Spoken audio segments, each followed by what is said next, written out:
Hey guys, Trevor with Shadow Systems, Technical Tuesday. We're going to do a really brief basic marksmanship introduction, all right? Now, let me start by saying there's 1,000 people out there with a lot of different techniques and a lot of different views of the world. I'm just going to show you the real middle of the road stuff that you see most places these days, but you know, people can get pretty religious about stance and technique and stuff, and I promise you what I'm showing you is sound advice. But you know, maybe there's some tweaks out there that work great for you that you need to learn over time. So that's a personal thing. This is just the high level view of stance, balance, and grip, okay? It's gonna be fast. So here's the deal. To get into your stance, you walk along and you stop like something surprised you.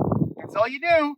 You got your left foot forward if you're a right-handed shooter. You got your right foot forward if you're a left-handed shooter. But you got your weight over that lead knee. It's about 60-40. 60% of your weight on one leg, the front leg, 40% on the trail leg.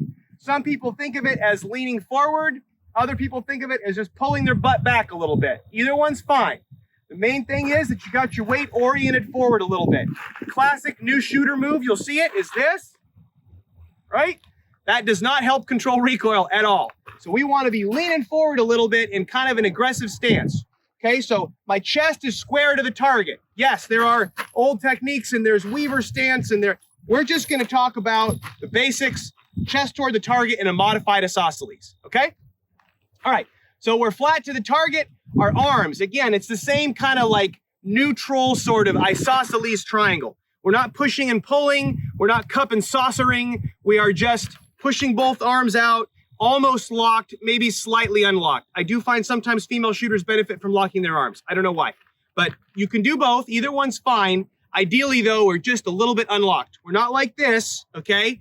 We're just a little tiny bit unlocked. All right, so I'm going to get into the stance now with a gun. I've got an unloaded DR920 combat optic. So I'm walking along and I stopped. I got my chest over my knees. I'm leaned forward a little bit. I'm bringing the gun to my head, not bringing my head to the gun. So you're not going to see me do this and turtle up, right? You're just going to see my hands bring my gun up to my eye level, and that's where I shoot. You'll notice that, again, I'm leaning forward a little bit. My arms are slightly unlocked. My head is upright, and my gun is right in line with my eyes. I'm not bringing my head down to the gun, okay?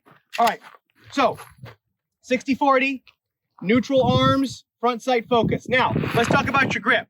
So, same rules apply. We said it was 60-40 with your lead leg. 60% of your weight was on your lead leg, all right? So, actually, it's the same.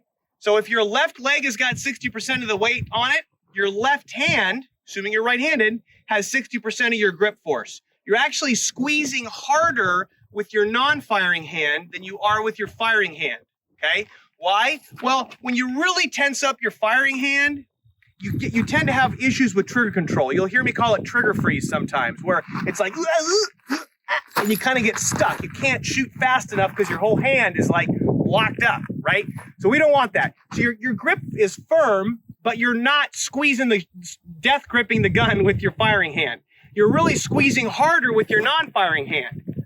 And the reason for that is it also helps apply the pressure straight through your firing hand. If this hand is just in the way. So as hard as I squeeze with my non-firing hand, I'm squeezing with my firing hand as well, okay?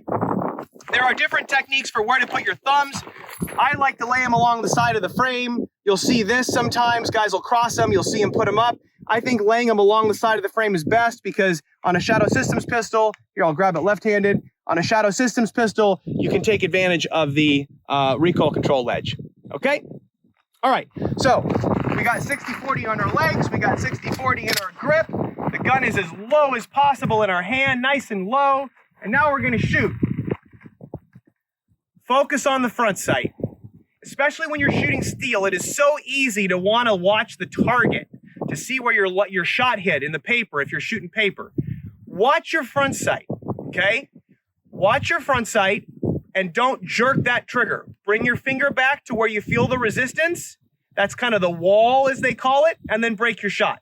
I'm talking for accuracy shooting, because that's what we're gonna do right now, is more just a day at the range, right? So I'm gonna line up on the target, 60-40, and I'm just gonna come back to the wall and break the shot. Here, I'll try to shoot him in the head. Right in the head. Right in the head. All right. Each shot, I'm watching that front sight lift and recover, and I'm maintaining my focus on the front sight. each shot, I'm making sure that I'm not jerking the trigger and anticipating the recoil, right? You can go back to our video about the ball dummy drill if you start to get a flinch, if you start to anticipate recoil. It's very common. It's very common. All right? So that is our, 4-minute, 5-minute introduction to marksmanship. I hope it was helpful. As always, if you have questions, feel free to reach out, and we will see you next week.